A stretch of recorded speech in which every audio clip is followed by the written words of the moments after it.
Guy goes into a room, there's 13 other people, smoke starts filling the room, smoke detectors going off. Only one of them is participating in the study. All the other 13 people are actors, and their only instruction is do nothing. And in this experiment, the room is filling up with smoke, the smoke detectors going off. It is obvious there is a threat to life in the room. I think they estimated that 3% of people would probably stay in the room. 100% stayed in the room long enough to die of asphyxiation from the smoke. 100%.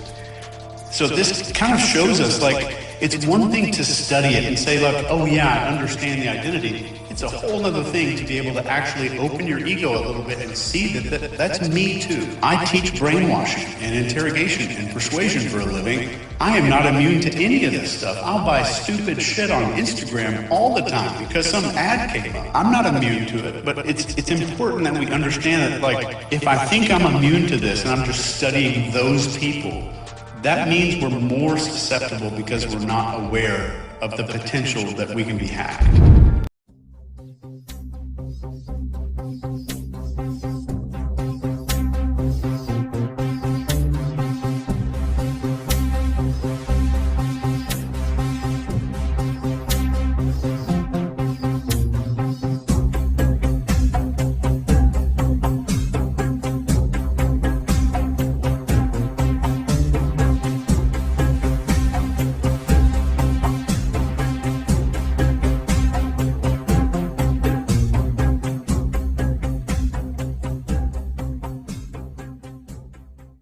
Here he is. Let's just listen to what he says about humans being hackable animals and DNA hacking. At least some corporations and governments will be able to systematically hack all the people. We humans should get used to the idea that we are no longer mysterious souls. We are now hackable animals. All of life was subject to the laws of natural selection and to the laws of organic biochemistry. But this is now about to change. Science is replacing evolution by natural selection with evolution by intelligent design. Not the intelligent design of some god above the clouds, but our intelligent design. Hello, it's October 2025. Now this video is inspired by an experiment that mostly shows conformity. And it can segue into how people have been socially conditioned to divert responsibility. And that can further be on a tangent towards diverting accountability, but I digress. And it's interesting when you see these types of experiments and read the comment section, which is really going to be the focus here on how people interpret, for example, the experiment or what is being presented about the experiment. And you read how people talk about how brave they were in a situation, for example, with a fire, whereas the person who is at ground zero of the fire was just running around in circles and confused. And where we see the confusion here is not that the person who is at ground zero of the event of the fire, for example, conforming, but they're in shock. And what this really highlights is how people cannot handle a situation that shocks them. And this is a reflection on society, going back to diverting responsibility and accountability, how they become weak where something happens and the brain just shuts off. It's a coping mechanism, a natural coping mechanism, just like we've all heard, or should have heard, of the old saying about deer in the headlights, how a deer is crossing the road, a car is coming at night, and the deer looks at the headlights and is stunned and shock, trying to figure out what to do, and either the person stops in time or not. Well, that's what we see with these stories that people are connecting to a conformity experiment. And there's so many of these types of stories, whether someone's saying, well, I'm so glad that, I'm not brainwashed, and perhaps they haven't met an event that put them in severe shock, or let me just back up here a little bit, because as an outsider, for example, with this fire situation where someone's at ground zero experiencing this fire, someone outside of it as a third party is not necessarily attached to it as much. They had time to process from afar, evaluate, see what's happening, conduct a, create a plan and move forward with it. This could be within seconds. But they elevate themselves saying, oh, this person, didn't react. Now, yes, the person who didn't react as a descriptive could be weak in character, but there's different levels to this. So, for example, this little small kitchen fire that I've been thinking about as I'm explaining this, that person, it could have been a major event, but say it was just a minor event and they couldn't handle it. But say, for example, if it was an earthquake, so let's just use something more extreme, how many people would be in shock? Even the person who was able to assess the situation and run in and resolve it as quickly as possible would be in shock, because it's something new. And this is one of the things that we're really seeing in today's world. I'm going to segue here. What's happening to every country around the world, and I'm going to focus on the Western countries, and we'll take, for example, Canada, United Kingdom, even the US, how there's a lot of changes taking place very quickly. And a lot of people, most people, are in shock. And other people are experiencing, for example, a lot of mental health issues because they're trying to grasp what's happening. It's no different than a natural disaster. Something's happening quickly, boom, and what do? There's no opportunity to, if it happened gradually, an event happened gradually, whatever event it is, you can, okay, I see it coming. You're bracing yourself mentally, perhaps even physically, and creating a plan and say an exit door or whatever. There you go. But when things happen very quickly, that's a problem. And this is what's happening in all around the world with all countries at all levels of society, whether it be a nation, a province or state, or even a city or a town. Everybody has been bombarded very quickly, and it's putting people in shock. And this is not conformity when people are trying to figure out what's going on in shock and everything else. This is something completely different. But just going back again to the experiment of conformity, that is social engineering. Now, perhaps one can say that there might be some element of conformity to shock and awe, but really it has to do with conforming to being weak in character and diverting responsibility. But what we see happening worldwide is the shock and awe, and everyone's being impacted.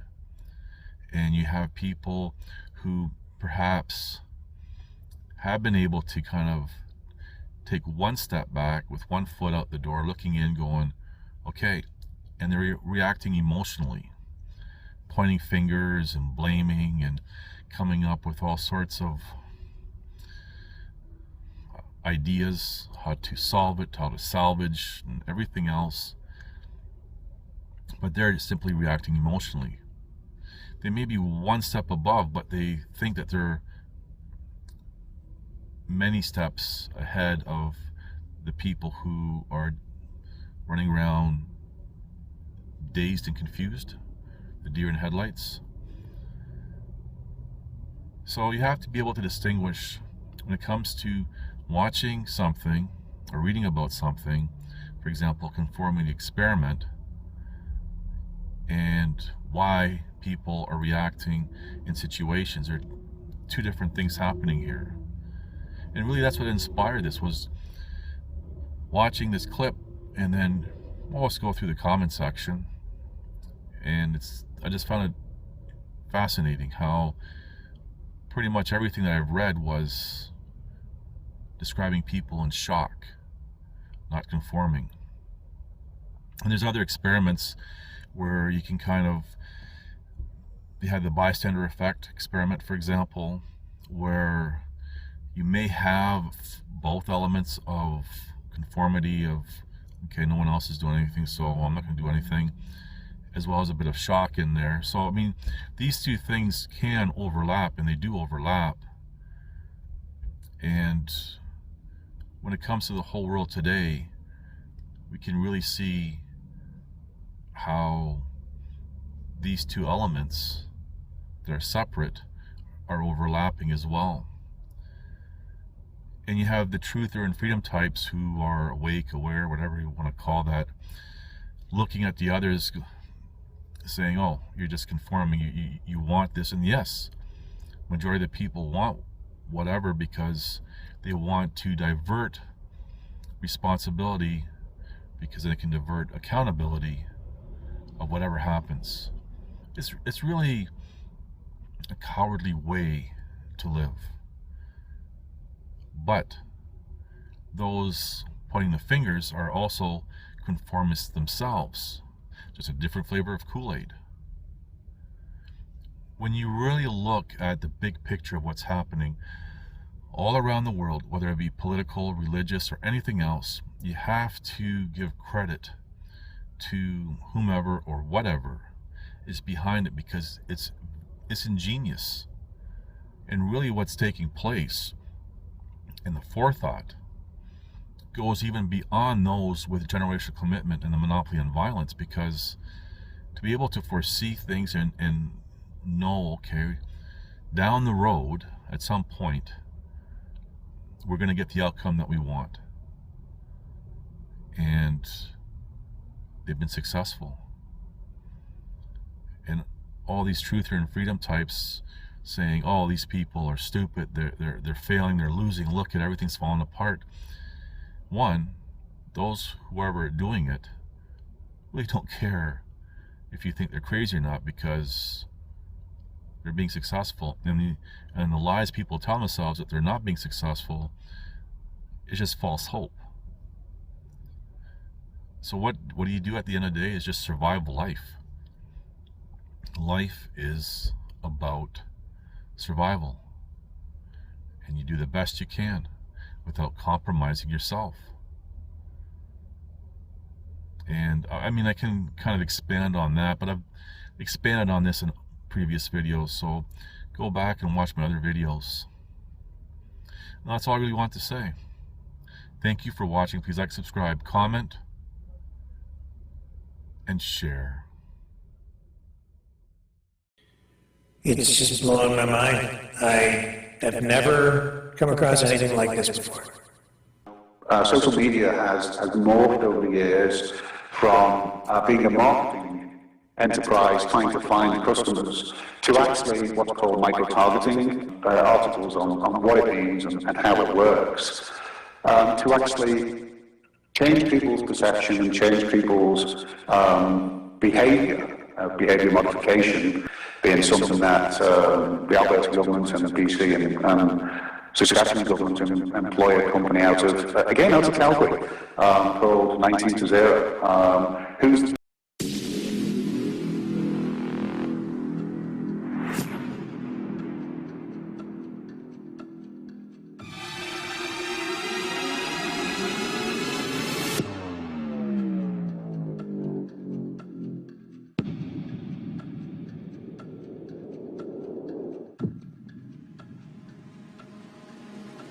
whose primary focus is working with conservative social influencers to actually change people's minds. It actually explains how they did it and how they boast about using right-wing social influencers to change people's minds and nudge them into a different way of thinking. Well, for people generally, the pushback I'm seeing on social media of no matter how many facts you present somebody with, no matter how much of their own information you show people, they are defending, they're defending this farm with with all the vim and vigor of, you are now fighting for everything you fought against. And I just, as I say, I can understand the psychology.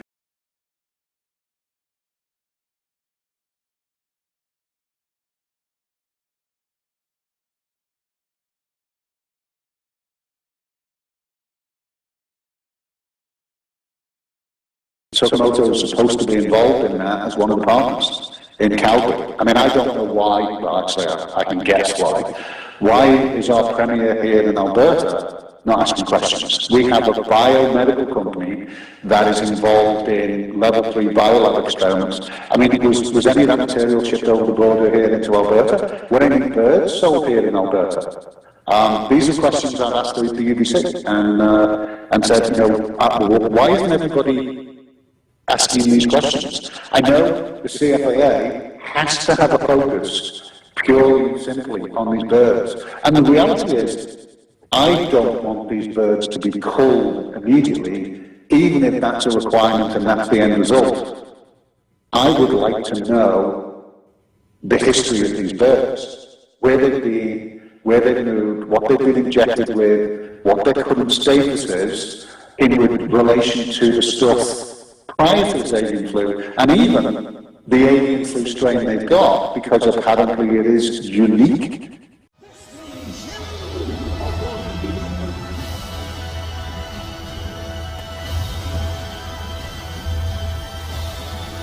Listen to this and write it down if you can't remember it. You're never going to outgrow warfare. You simply must learn to fight. I hear people saying to me, oh, when is it going to get easier? When you die.